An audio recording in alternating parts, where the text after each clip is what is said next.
This is All India Radio. In the program Samvaad, now we bring you an inaugural session addressed by External Affairs Minister and MOS at the 3rd Annual Conference of Protectors of Emigrants. I am really very pleased that this 3rd Annual Conference of the Protectors of Emigrants is taking place in the digital format at that. Now, the focus of the conference is obviously to review policies and practices pertaining to all aspects of migration. And this is a very important responsibility and one that has acquired an even greater significance in the light of the coronavirus pandemic. Now, you all know that India is today a critical source of trusted talent and competitive skills for the global economy. Perhaps more than with any other major economy, human resources are at the core of our engagement with the world. They represent a broad spectrum in terms of qualifications, income, and confidence levels. The regional distribution also reflects this diversity. Your focus as protectors of immigrants is therefore on particular geographies and those of our citizens abroad who are in greater need of support from the government.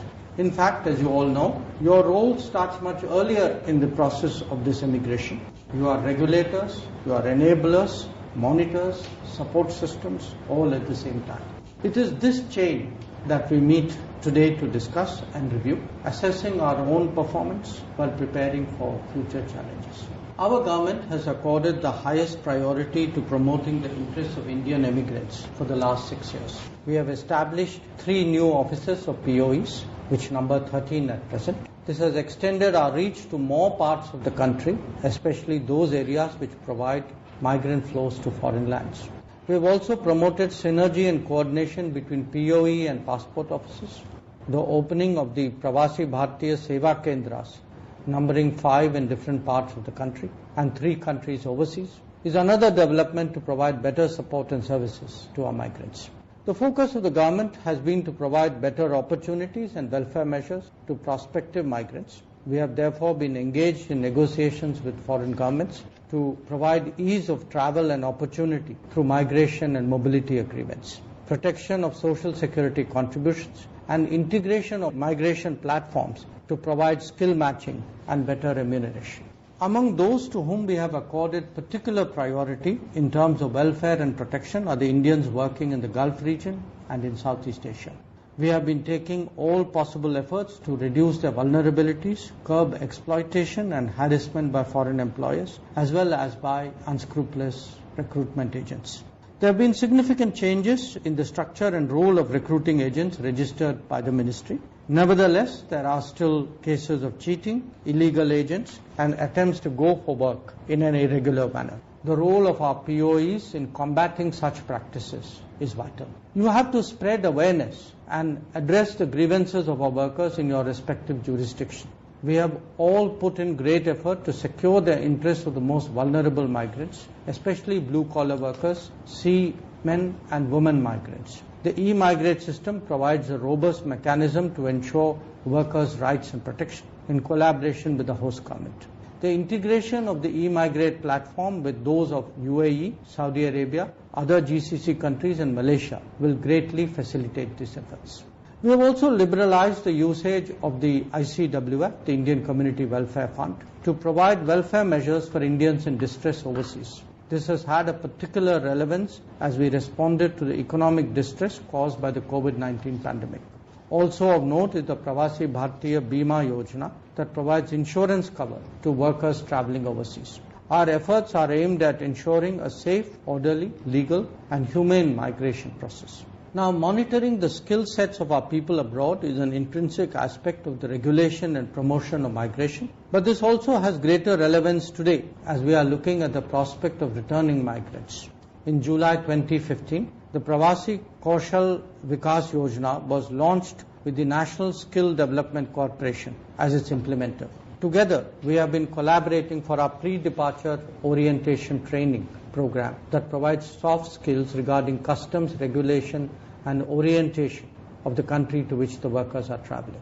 Clearly, much more needs to be done in this domain, and the ministry is now seeking to expand this further through skill mapping, collaboration with skill councils overseas, and recognition of prior learning, RPL, such that our workers are also able to move up the value chain and earn better incomes abroad as at home.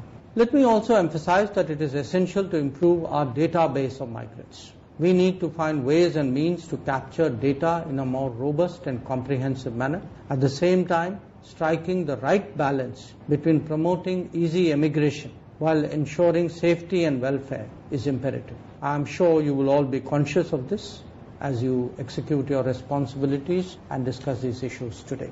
With our regular interaction with state governments through MEA's State Sampark program, the sensitivity and involvement of state governments in immigration management has also deepened.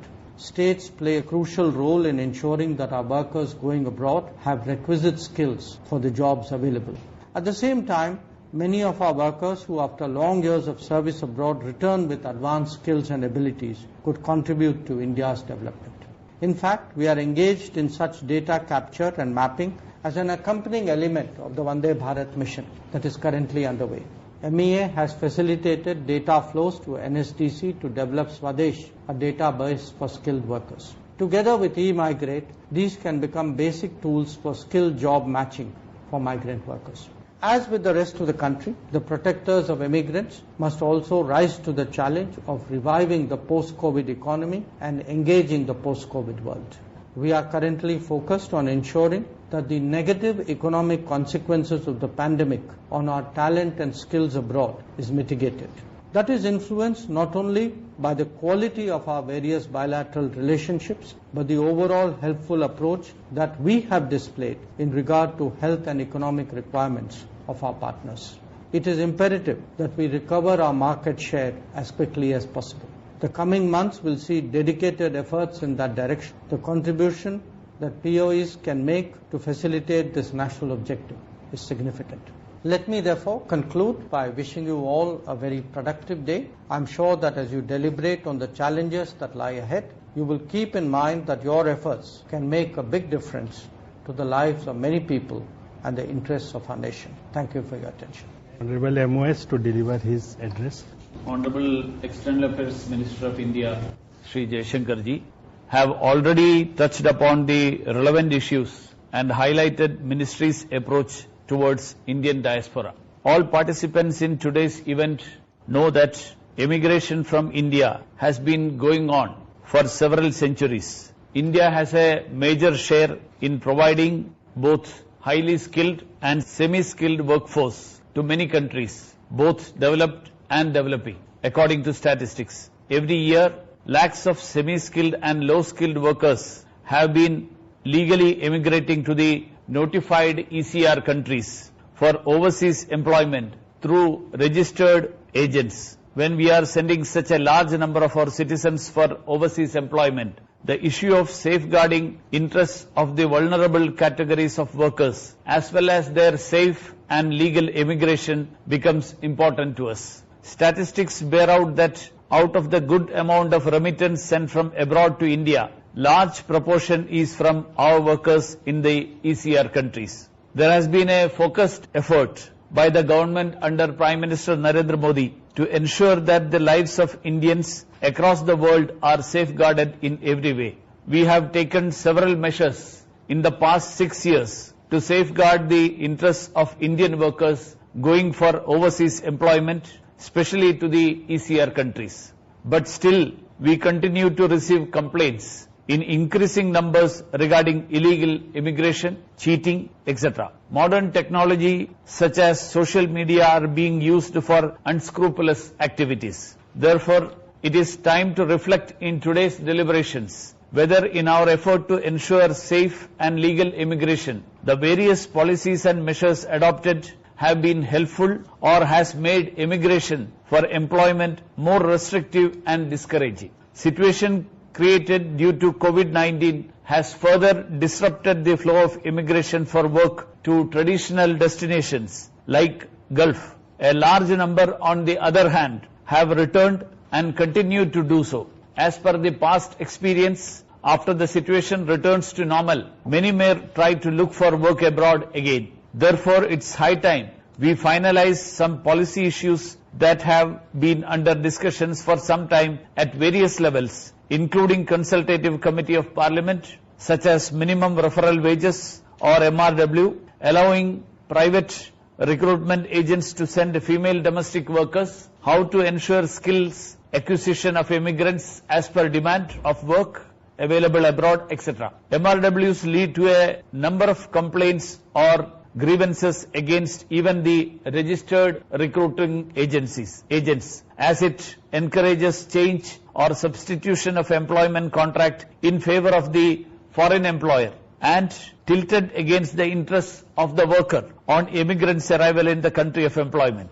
On an unknown land, a vulnerable immigrant becomes a victim. The recruiting agents, associations or federations have accepted this substitution part but put the onus for having fixed unreasonable minimum referral wages for various categories of jobs. This is also one of the issues on our priority list, and a study is underway to review MRWs in line with the demands of the current employment situation abroad. Recruitment of female domestic workers from India to any ECR country is restricted only through state government recruiting agencies, as there used to be numerous complaints in the past on exploitation of such category of workers and sending them through illegal means. However, cases of our workers going through illegal means have continued even after adoption of this policy. There has been a demand from recruitment agents, associations and federations to allow registered RAs also to recruit female domestic workers for ECR countries. Certain Gulf countries have offered to provide government guarantees.